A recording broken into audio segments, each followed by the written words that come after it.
Olá, olá, meu amigo. Bem-vindo a mais uma aula de econometria. Nesse vídeo, a gente vai mostrar como fazer análise de séries de tempo no Stata, que é um dos melhores softwares de econometria que existe hoje no mundo. E séries de tempo é uma das formas de fazer análise de econometria mais populares. Então, vamos lá, sem mais atrasos. No Stata, você sabe que para importar dados, você vem aqui no Import. Eu vou usar via Excel, que acho que é a forma mais simples que tem. Tem várias outras formas aqui, mas vou fazer via Excel. Vou escolher aqui uma planilha que eu já tinha deixado pronta para isso. Nessa planilha, eu coloquei dados da taxa de câmbio entre o dólar e o euro. Eu defini diferentes períodos aqui. Eu coloquei, aqui são as abas da planilha, né? Eu vou colocar aqui os primeiros 150 dias de 2024. Então, a cotação dólar-euro ao longo do ano, da primeira metade de 2024, como se fosse uma questão linear, né? Clico OK, ele importou os dados.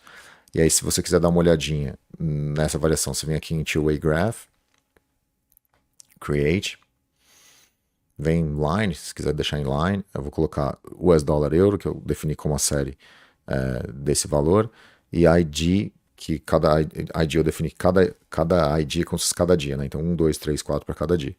Dou um accept, OK aqui, ele vai gerar uma linha, uma tabela com uma linha que mostrando a oscilação dessa taxa de câmbio ao longo desses 150 dias que eu defini aqui. Então oscilou dessa forma, beleza. Outra coisa importante quando a gente está fazendo série de tempo é a gente descobrir se a série que a gente está trabalhando é estacionária, porque se for não estacionária, a gente tem que fazer uma transformação nela para poder usar. O uso em séries de tempo, em econometria em geral, né, qualquer modelo econométrico que você usa séries de tempo não estacionárias, tende a dar regressões espúrias. O resultado, o coeficiente que aparece na regressão, pode parecer que faz sentido, mas muitas vezes ele vai ser falso, ele não ele é espúrio. Ele representa uma relação que não é verdadeira. Então, por isso a gente tem que trabalhar com séries estacionárias. E aí, para a gente fazer isso no Stata, a primeira coisa é mostrar para o Stata que a gente está trabalhando com séries de tempo. Ele demanda isso. Então, vou lá, Time Series, Setup and Utilities, Declare Dataset to be Time Series. Eu tenho que dizer para o Stata que a minha série é uma série de tempo. Então, vou nessa opção aqui. Time Variable, nesse meu caso, é ID. E beleza, dou um OK.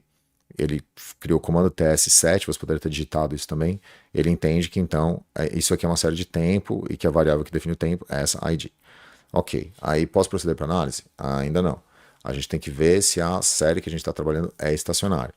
E se a gente estivesse trabalhando com várias séries, né, se fosse um modelo multivariado com uma dependente, várias independentes, né, o próprio modelo autorregressivo e outras variáveis também seria o VAR, né, o vetor autorregressivo, a gente tem que ver se elas são estacionárias. E para isso a gente vem aqui em Time Series, desce em Testes, tem essa opção aqui, Augmented Dick Fuller Unit Root Test. Clica nele. Qual que é a variável que eu quero ver? US dólar euro. Quero ver se essa variável aqui é uma variável estacionária. Tem várias opções aqui, mas eu não vou entrar no detalhe agora porque todas elas têm um monte de teoria por trás. Teria que ficar, sei lá, horas aqui explicando para explicar cada uma delas. E aí, dependendo do que você estiver fazendo, para cada aplicação, se o seu orientador ou o modelo que você está se baseando para fazer a sua análise citar esse tipo de análise, você pode colocar e apresentar isso como testes de robustez para sua pesquisa, né? Então, beleza, dou um OK. Então, saiu o teste aqui, né? O comando é dfuller, as minhas variáveis aqui. E eu pergunto, pô, mas e aí, é estacionário ou não é? O que eu recomendo para vocês fazerem nesse caso, se você tiver alguma dúvida nesse output, e é normal ter dúvida porque traz um monte de informação, você tem que entender vários testes, é você copiar esse valor aqui do output e no seu modelo de inteligência artificial favorito, estou usando o Gemini aqui, e dar um Ctrl+C, Ctrl+V. Eu testei no Gemini, no ChatGPT, no Claude e no Grok e todos eles funcionaram. Tiveram os mesmos resultados, veio claro, foi bom. Achei que dá para confiar. Então, ele já traz aqui, ele trouxe em inglês, né? Vou colocar em português. E ele trouxe isso. Este resultado indica que a série temporal é estacionária. Já resolveu, né? É estacionária, a gente pode usá-la do jeito que está, não precisa fazer algum tipo de alteração. Se fosse não estacionária, seria necessário fazer a primeira diferença, que eu até deixei na série, botei a primeira diferença lá, mas não precisa. Ele já avisa, né, que a hipótese nula de que possui uma raiz unitária, ou seja, seria independente, então ele rejeitou. Então, beleza, dá para continuar. Então, na dúvida do output, joga na sua IA favorita e vê o que ele diz. E se tiver errado, muitas vezes ele vai até sugerir o que você tem que fazer de diferente. Só isso aí já adianta horas e horas que você gastaria estudando, vendo livro denso de econometria para descobrir o que tem que fazer. A inteligência artificial já traz para você, assim, é muito bom isso aqui.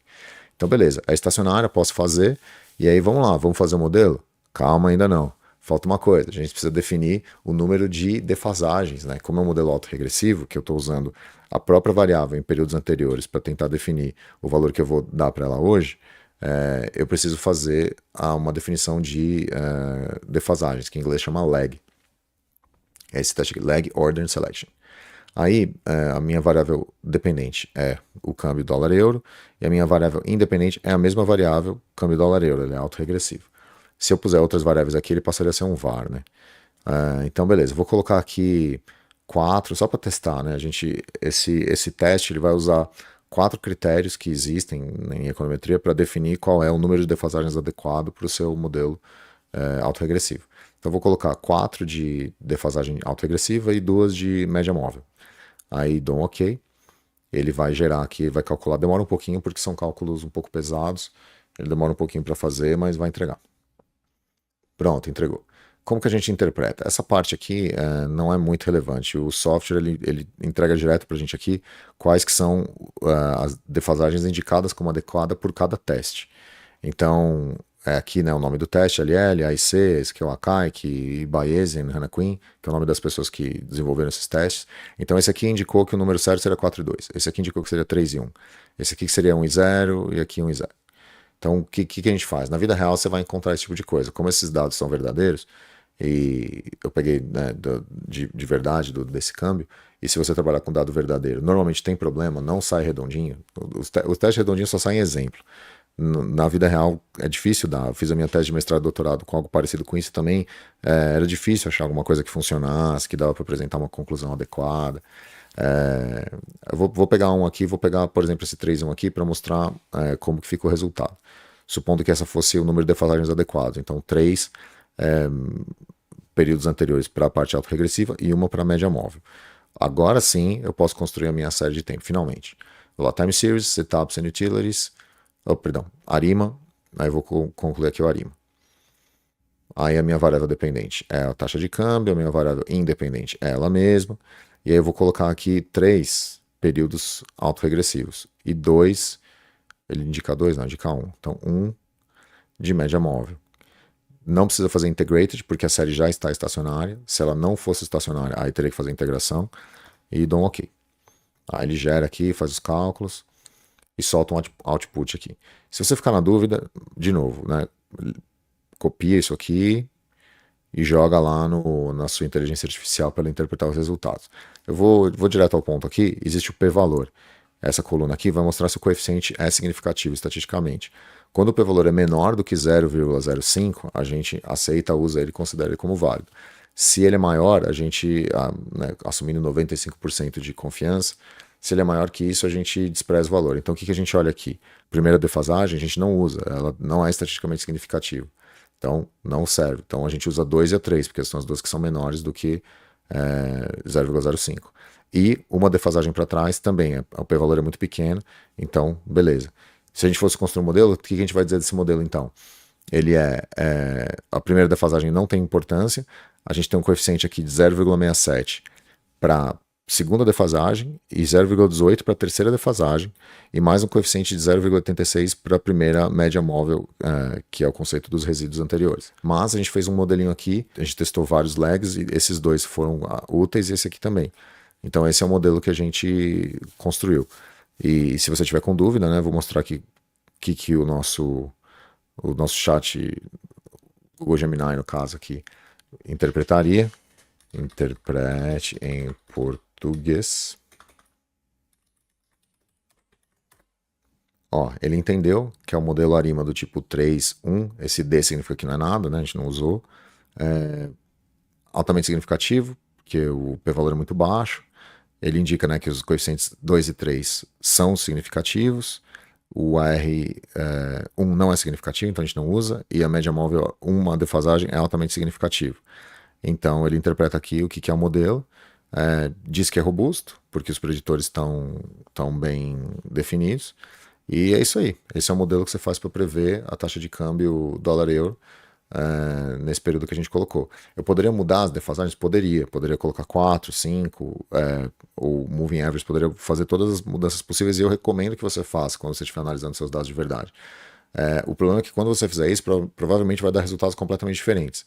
Então, o que eu sugiro que você faça na vida real? Se você quer tentar prever um valor realmente para você, sei lá, isso serve para mercado financeiro, para tentar prever valor de. Eu botei câmbio, mas também pode servir para valor de ações, de mercados futuros, qualquer coisa que tenha uma série de tempo com uma frequência grande.